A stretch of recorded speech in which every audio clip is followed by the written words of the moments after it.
everyone, Sam White. Hey Sarah, how you doing? Welcome to the Forbes mobile. Yeah, this is very nice. Oh God, I could definitely get used to this. Well, we're going to go for a little drive with the CEO. We're going to go for a little cruise around and I need the seatbelt, I assume.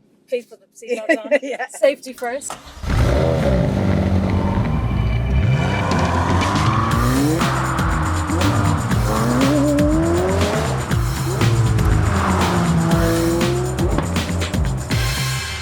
Seriously, it's my first time ever in a supercar. You tell me this after I've got in and fell it off. Yeah, well, we're just going to go for a little cruise around. It's actually a pretty nice car. So this is McLaren GT. Have you ever been in one before? I've not. This is one car that I haven't had. I've had some nice motors, but I haven't had one of these, and I'm starting to get a little bit tempted. You have a love for cars. You've grown up with a love for cars. Tell me about that. Yeah, no, I'm a total and utter unadulterated petrol head. I bought my first car when I was 13. And did it 13? 13, yeah. Hold on a second. How old are you allowed to get a I wasn't allowed to drive it, not officially anyway. My dad used to let me drive it around car parks with him. So I'd do it up in garages with him and made it all nice and then sold it on. You founded your first insurance company at the age of 24. Is that correct? It was a motor claims business, so it was in the insurance space. It wasn't quite as complicated as the full-blown insurance business at that point. But yes, I was 24, Sisters Conservatory. And what motivated you to start that? I realised I was unemployable. And why? Because I hate people telling me what to do. Okay. So I had one job, did not enjoy being told what to do, and so decided that the best thing for everybody was if I worked for myself. What was one job? It was working for a motor claims business. And you decided I could do this better myself? I could do this better myself. I think at 24, you're not really scared of anything, are you? So I didn't have any responsibilities at that point. It's not like I had kids or, people that relied on me in that way. And so it didn't feel like such a big deal just to give it a go. So that was what I did. I just concentrated on making enough money that day that I didn't need to go and get a job the next day. And did you bootstrap it or did you get funding or? No, I bootstrapped it. I actually have some quite amusing stories of my attempts to get funding from the bank and their complete lack of support over the years. So I just, every time I made a bit more money, I'd use it to expand or, bring in more staff or get a bigger office.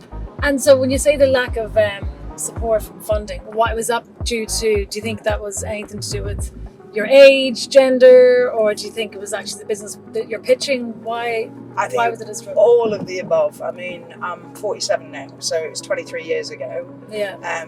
Being female and so young, like the chances of me being taken seriously were virtually zero. So every time, I had one of the most patronising conversations with the bank manager I've ever had in my life when I first went to try and get a loan, and eventually I persuaded my dad to pretend that he was involved in the business. So nice. He kind of came along Yeah.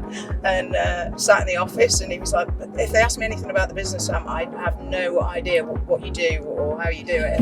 I said, don't worry, just sit there and look. Say nothing. Yeah, just look the part, mate. And he did, and we ended up getting an overdraft, I think, which helped a little bit. Interesting. All you needed was an older guy in the room with you at the time. Yeah.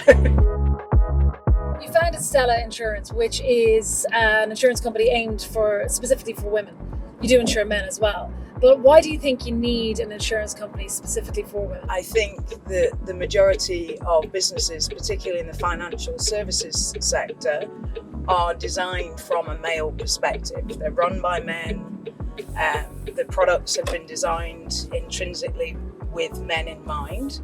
And women have largely been ignored as part of that process. And what we've found when we've dug into those products is lots of biases that can unintentionally negatively affect women more than men. I think fundamentally the fact that women don't see themselves in financial services products and marketing in the way that they're communicated to is another way that society has kind of discounted women. And for me, it's really important that we change that. And actually, I think it's good for men too. I've been saying a lot recently, women have been told, get mentored by a guy on how to be successful in business. And you need to be aggressive and win at any cost and, all this sort of male rhetoric. And actually, what has been found is that businesses are more successful if they display more EQ, more emotional intelligence. So Yeah. my perspective is that men should be going out and getting themselves a female mentor to try and bring that side of themselves out to light. And I think once we start designing products around women, maybe we can do a bit more of that. Yeah, well, when you mention that, it's true, because even, well, especially throughout COVID and then what it took to manage companies that are remote, I think from all the surveys and everything that was done, empathy and compassion were the leading characteristics of the most effective leaders, which is often women. What are the characteristics about you as a leader that you think has made us so successful? Pure belligerence. I don't know. I mean, I'm very resilient. So I think resilience is probably the strongest characteristic that you need as an entrepreneur, because lots of stuff's going to go wrong and you need to be able to just kind of keep picking yourself up off the ground. So that's a strong characteristic. I had quite a challenging childhood, which I think also helps, weirdly. A lot of entrepreneurs that I've met have not had the easiest of times, so you kind of flex that muscle a little bit more. Do you think the lessons, do you think that really instilled that resilience in you? Yeah, I do. And, you know, not having a particularly boundary to childhood, I think, is also quite helpful if you're going to be an entrepreneur or, you know, a mastermind criminal. But I decided to go down the route of being an entrepreneur. Amazing.